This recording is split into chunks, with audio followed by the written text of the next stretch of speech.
Hey guys, it's Justin from AndroidMeter, and today we have a review of the Samsung Galaxy Note 2 on Verizon. Well, this is an older phone, it's been out for a while, but it's still very up to date. One thing that, well, let's just get right into it. I know most of you have already seen this phone. You've either touched it or you've seen it in videos. It's been everywhere, especially with the announcement of the Samsung Galaxy S4 yesterday, and it's just been everywhere. So, let's look at the hardware first. On the back, you have an 8 megapixel camera, an LED flash, speaker grills down at the bottom, and that's it for really the back, besides Verizon's crazy advertising. You have this humongous Verizon logo, 4G LTE, and then down here in tinier font than even the Verizon logo is the actual name of the phone, Galaxy Note 2. So on the right side, you have the power lock switch. On top, you have a mic, if you can see that, a mic and a 3.5mm headphone jack. At the bottom, we have another mic and a micro USB charging port and syncing port. On the left side is your volume rocker, and most importantly, if we're going over the frame, is Samsung's S Pen. We'll come back to that later. Before we turn the screen on, in the front we have a 1.9mm headphone jack, 1.9 megapixel front-facing camera, Samsung logo, proximity sensors, speaker, home button, and there's two capacitive touch buttons down here. That's back and menu. Another thing that Verizon did that no other carrier in the entire world that carries this phone did is they put their logo right on the front, right on the home button. No one else has ever done that. So I've had this phone for about 2 weeks now, and I've been able to use it, and well, let's just say that my general use might be different than yours and the next person's. It's very up to you. When you use it, you get used to the big form factor, which, let's talk about that. It's a 5.5 inch diagonal display that is 1080 by 720 and is a Samsung HD Super AMOLED display.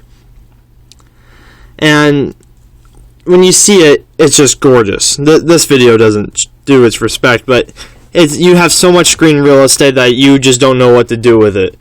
But then again, it's 5.5 inches big. You can't, like, I have small hands. When I'm holding it, there's no way I can touch the top and the bottom. What I ended up doing was crawling a lot when I was using it. I would bring it up and down my hand. Speaking of the size comparison, let's look at the Samsung Galaxy S3. This is a Sprint one, but that doesn't make a difference. They're all the same form factor. This phone almost fits just on the display of this one, of the Note. It's just so much bigger. This is a 4.8 inch display. Before the Note, this was a huge phone. On the back, it's very similar, except the speaker grill from the S3 goes from the top to the bottom on the Note. And that's really it. Everything else is exactly the same. As you can see, even on the S3, they did not put any type of logo or anything on the home button. Verizon's just crazy and is the only one that's ever done that. On the home screen, this is the default home screen from Samsung, and the Note has the watery fill, but on there I don't have it enabled, but you can have the weather, a news ticker. There's a very customizable home screen, so you can get news faster if you want. Another thing that they have is these buttons, app launcher pretty much, at the bottom that you can swipe up from and go straight into whatever app you have set there. So there's not much new with this. It's very TouchWiz. If you've ever touched any Samsung product, it's exactly like it, in my opinion. As many of you know, if you read my articles and read what I post about, I am very much a Nexus user. I love stock Android. I don't like skins. But I have to say, this, I've had benefits and, let's just say, a little bit of disliking to nicely call it for TouchWiz. I don't like it because it's very highly skinned. It's not gonna make your user, the average user, hate Android, but it makes me not want to use the phone. They use different features in this. Like, one feature that's specifically different for the Note 2 is this little side panel. And here you can literally take an app and put it over here. This is like their quick little, whoops, let's see if we can get in here. Maybe we have to edit. There we go. So you only have the option of these couple of apps, but one of the only cool features about this, which, first of all, when I got this phone, I could not figure out how to get rid of.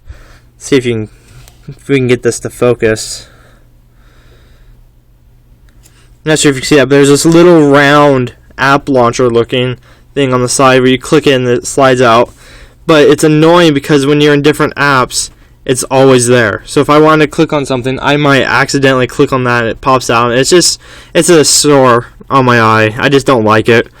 But what's cool is that you can open one app from here and open another one.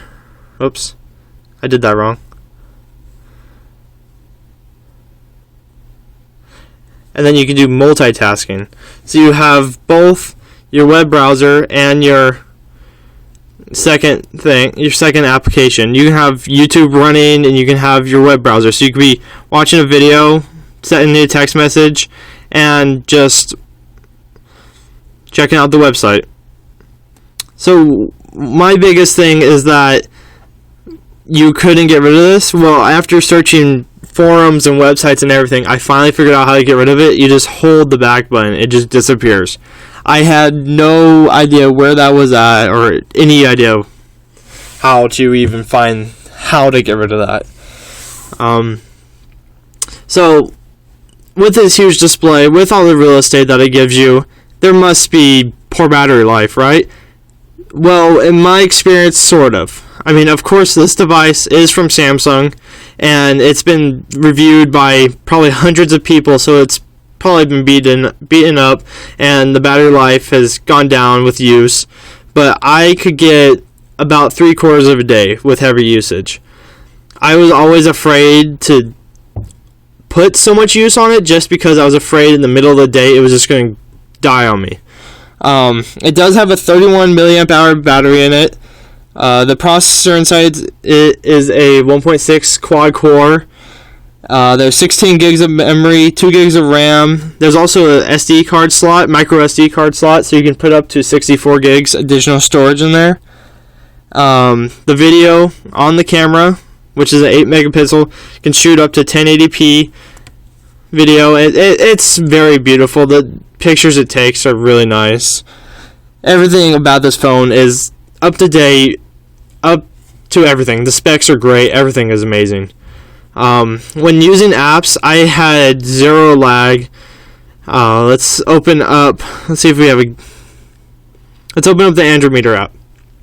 So again, this is where I was talking about earlier, where we have these huge amount of screen real estate where you don't see more, because this phone has exactly the amount of the pixels as, not amount of pixels, but the dimensions are still the same as, say, the S3. So you still see the exact same amount, but it's bigger.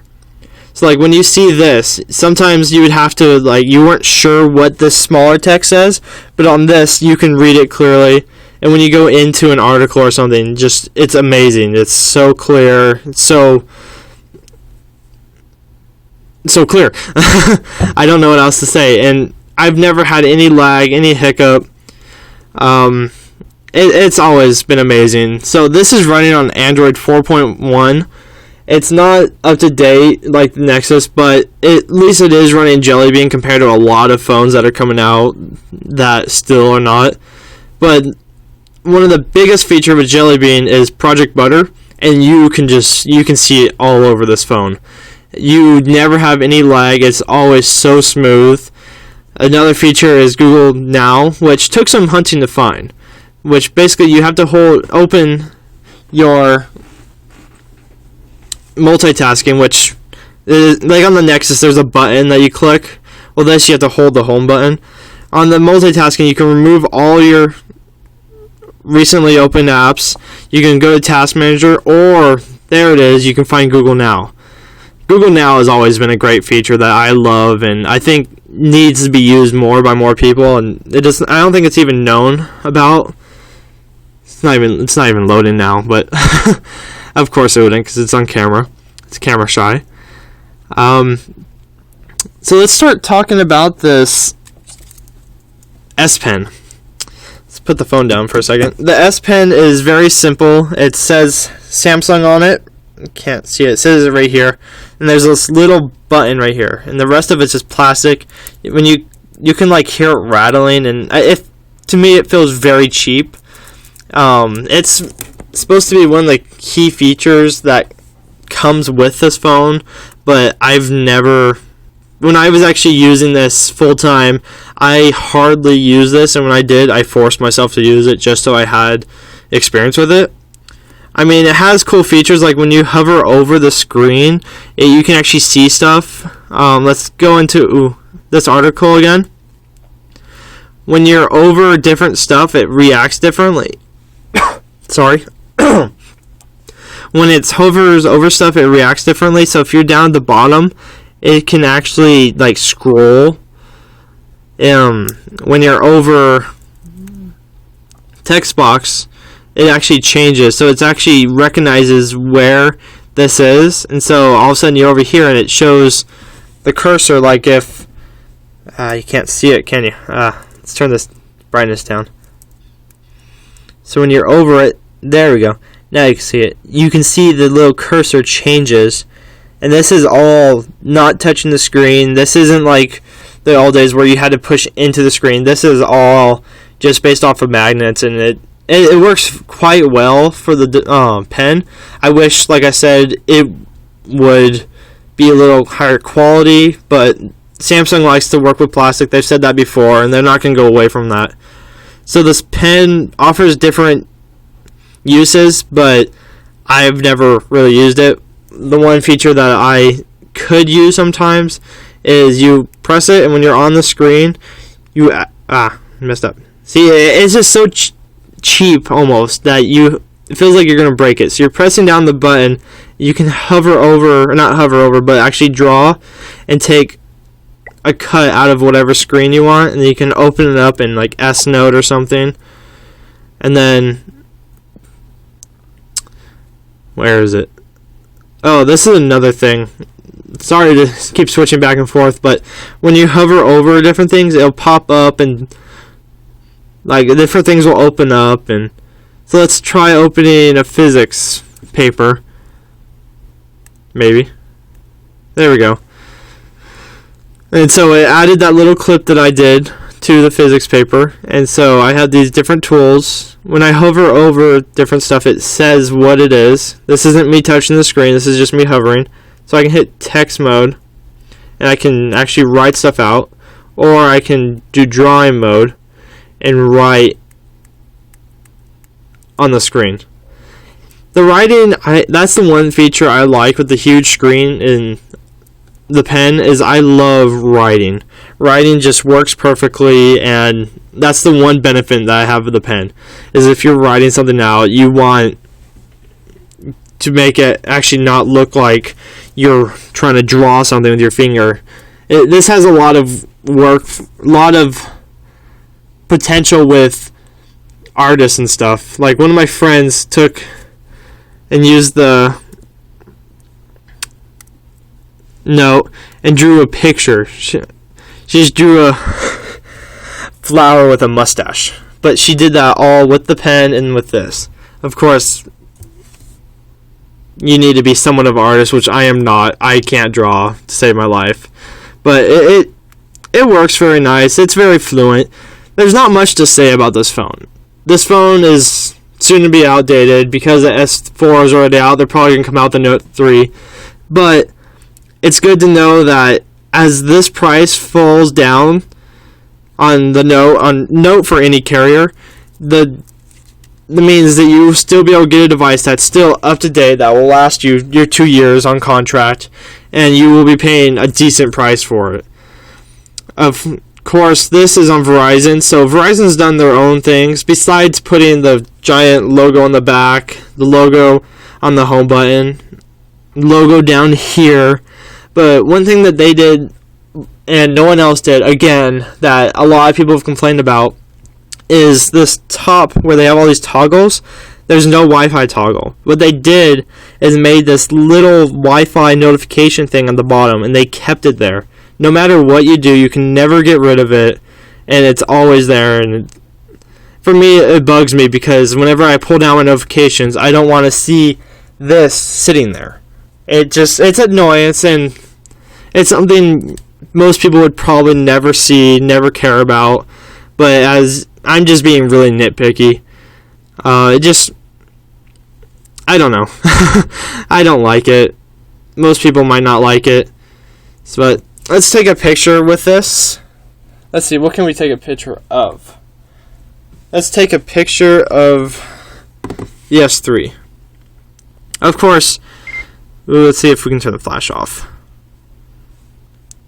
Okay, so of course this isn't going to be the best picture, not the best lighting, but the picture should be semi-decent. See, this is another thing. The camera itself is in the middle of the side, so you can't hold the side of the phone and take a picture. You have to hold it by the sides, and this side you could hold the back, but it gets very awkward, and it's so big that you have to grasp the phone, or else you're going to drop it. So the picture itself, see if we can get it pop up. Of course, it's not going to be the best. I mean, see if we can get that glare to go away. But it does look very clear. This is low lighting, and it works perfectly. I like the camera. For a smartphone, the camera on here is decent. It's not going to be a DSLR photo. It's not going to be perfect. But what can you say? It's a smartphone. Overall, I think the average user would love this phone. I mean, you would have to get over the fact of its 5.5-inch screen. Besides that, it just acts like a regular phone. You have a lot more screen space. You have to stare. You have a lot more area where you can work with. Overall, it is a very good phone. I know my girlfriend uses the S3. It has the exact same TouchWiz on it, and she prefers it. Myself, I don't like it. I like having the stock Android, like I've said over and over. Sorry about that, but it's all about preference. It's all about what you want as a consumer, what you want in your phone. I mean, some people see this. I was walking down the street with this, and I was making a call, and I heard people saying, is he holding a tablet up to his face? It literally is huge.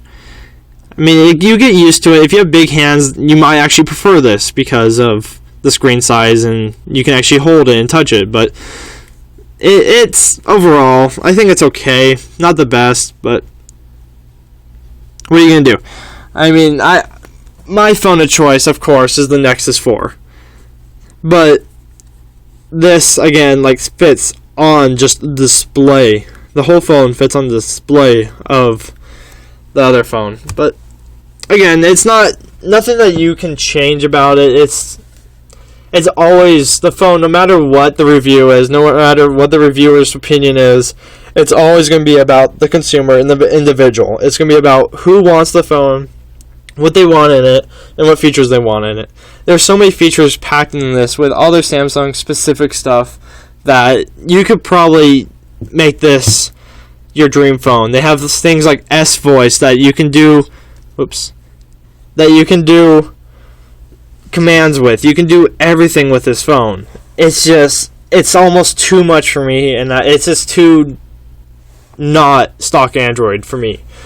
I keep coming back to that, and I need to stop, but I know I need an unbiased opinion, but this is all up to you if you want to buy this phone.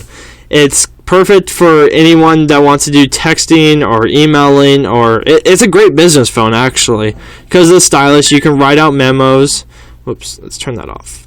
You can write out memos, excuse me, or you can watch videos, and you can do like a corporate video on the bottom and write notes about it on top or anything like that, just like they showed in one of their commercials. Speaking of texting, let's try out the keyboard since I didn't do that yet. So, one thing that a lot of people complain about their phone is that the keyboard is too small and that their fingers keep hitting. With this, there's no way that this could ever be small for anyone. You literally have space all over, between keys, around keys. You can never mishit a key. One of the other features that is baked into their keyboard is that they have swipe. Whoops. Of course, it doesn't always work, and one thing I don't like is that when you misspell a word, or not misspell, but it predicts the wrong word, you can't just hit back and erase the whole word. You have to get rid of every single letter. So, the lazy Android slept past. Nope. See, what you can do though is it gives you little suggestions. So if you do have it wrong and they might suggest the right one, you can just replace it like that. Whoops, again. So it's not perfect. No keyboard is perfect, but again, it's what you make out of it. I like using the phone. I thought it was a little too big. It didn't feel too big in your pocket, but it felt too big in my hand and on my face when I was making phone calls. But anyone can get used to it. As for the Verizon side, I think they but they changed it a little too much. They kind of advertise their service while you're using the phone. But I mean, I never noticed it once I actually started using the phone. When I first got it, I was amazed that Verizon would ever do that. But it's what you make out of it. It's running on 4G LTE, like I said at the beginning of the video, and I found that service amazing. I've always loved their service. It's always been fast, always been very... What am I saying? What am I thinking? It's been very... There's been a lot of coverage. I've never lost coverage. It's been great. So, I think I've hit most of my points. I know I did a lot of bashing on the phone, but don't take everything I said. Just take what I said into consideration to what you, as the person that would be interested in the phone, would actually think of what you would actually use this phone for. If you're using it for playing games, this is great. You have this huge screen, you can see everything, and it just overall, everything works. You don't have any issues that I could ever think of. There's no lag, there's nothing. If there's anything you guys want to know about the phone, just leave it in the comments below. I will answer them to the best of my ability. But that's about it. There's not much else that can be said about this phone. Samsung is everywhere, so everyone knows at least the name Samsung and the Galaxy S3. And if you know the S3, you know the Note. Only thing really different about the Note is the screen size and the S Pen, which I personally never used, and you don't have to use it. You don't lose anything by having this phone with having the S Pen. So, like I said, if you have any questions, just let me know. I'll answer them. But besides that, this is the Samsung Galaxy S, or not Galaxy S, sorry, the Galaxy Note 2 on Samsung. And special thanks to Samsung for sending this to us and reviewing. But hopefully the next phone that we have from Samsung is the S4, and we can compare that to the S3 and see what's new. And yeah, that's about it. So this is Justin from AndroidMeter.com. Make sure you subscribe to us, like this video, like us on Facebook, follow us on Twitter, and just let us know if there's anything you want to know about phones. We're always here to help. Just let us know. We'll be answering your questions as soon as you ask us. Thank you.